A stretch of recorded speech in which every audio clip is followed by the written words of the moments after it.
International Children's Day here in the world, but here in South Africa, we're really trying to take a big look at it. Many countries observing this day. It's been happening since 1950, and in a country like ours, where stories of malnutrition, child abuse, all of this has become commonplace, would it be encouraging to know that this day actually makes a difference in creating awareness? Well, our guest here this morning, Henrietta Bogopane-Zulu, is our Deputy Minister of the Department of Social Development, and Dr. Shahida Omar, she's the Director of Clinical Services at the Teddy Bear Clinic. Deputy Minister, let's begin again with you, just talking about some of the programs that are in place and how successful they actually are in helping children. I mean, particularly when you look at the amount of child-headed households we have here in South Africa, a phenomenon that many people around the world look at us and say, you're kidding me. You have a 8-year-old raising a whole bunch of children. How is that possible? Talk to us about these programs. I think we need to look at the social structural drivers that got us where we are. We had a very high prevalence of HIV and AIDS. Yeah. That took away the middle aspect of our young people that are supposed to be parents, leaving children unaccompanied, and increasing the prevalence of child-headed households, which we are dealing with. But not only child-headed households, Leanne, it's also about overloaded institutions, orphanages, and in response to that, we introduced the SABC program, where we needed to make sure that children are not actually just separated as siblings, put in the foster care system, and you know, when they turn 18, they have an option to go wherever, or we put them in our orphanages. So we had to introduce the SABC model, where we have child and youth care workers that are assigned to play what we would say the extended parenting responsibility, to attach to 2, 3, 4 homes where they look after the children. But that has assisted us also to protect the inheritance of children. But we move also is that we should never underestimate the impact of teenage pregnancy, where children give birth to children. Even though we call them teenager, when you are under the age of 18, you are a child. And now you're raising another child. So your parenting skills, you are still growing yourself. You want to play, but you have this child that you need to look after. That is a reality. So as soon as we get the aspect of teenage pregnancy, but absent fathers, and what we are beginning to see, Leanne, as a new phenomenon, besides the absent fathers, where women, like Doc had said, find themselves being the only parent that must raise, it's that where fathers are present, we're beginning to see children being sexually abused by their own fathers. We're seeing a lot of stepfathers abusing sexually the children. But we're also now beginning to see coaches in the playground, when we all believed sports is keeping children off the streets, it's keeping them off drugs. Now we need to up the scale of who must have access to children. We do that as social development through the register. You need to, you know, be suitably qualified to work with children.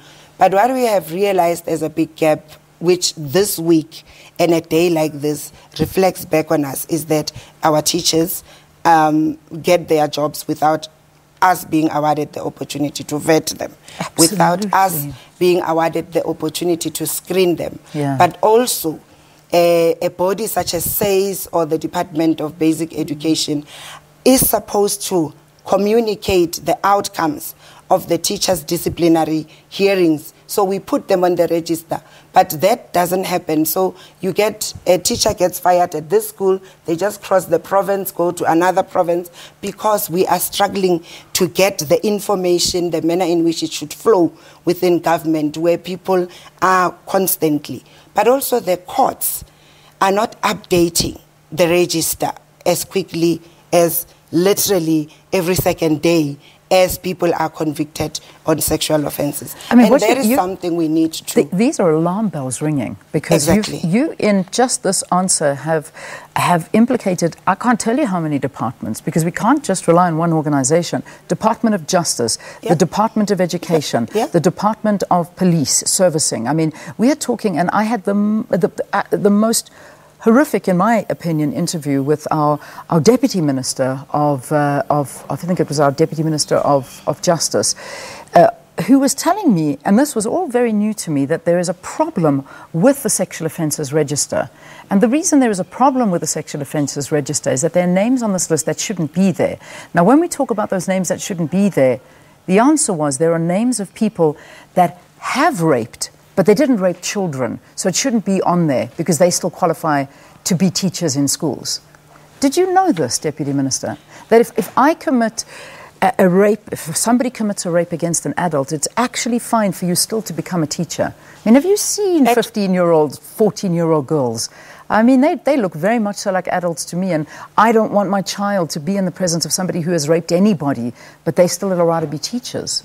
Without having seen the interview of the Deputy Minister But this is Justice. The South African law. I mean, yes. I'm not bringing anything new. What I want to bring in is the Children's Act, Leanne, which governs children up to the age of 18, does have a full section that defines who is not suitable to work with children. And anybody that has committed a sexual offense would never be deemed to be a person to work with children.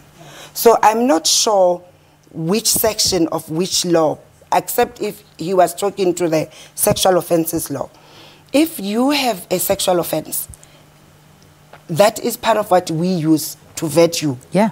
But if we, as social development, are not given the opportunity to vet, which is a war we fight every day, those who are founding ECDs, we say, have you vetted everyone before you employ them? Because it is those things that we are looking at. Absolutely. Leanne. It is that information that you are a sexual offender. Whether you raped Henrietta at the age of 20 or you raped Soronso at the age of 50, bottom line is you are a sexual offender, and therefore we cannot expose children to you. You and I are on the same page, and I agree with you, you agree with me, but it's not being done in practice. Nobody's being vetted. Doctor, you talk to me about this. I mean, you've seen it, I'm sure. Vetting at schools, it's a big issue at the moment. Teachers are being they're being exposed to our children. Absolute nightmare. The systems are failing children. I repeat, the systems are failing children. Because if you look at the vetting, I've discussed this with the MEC for Education last year when we had the explosive outburst at the A.B. Huma School in Orlando, where 88 young girls were subjected to sexual violence.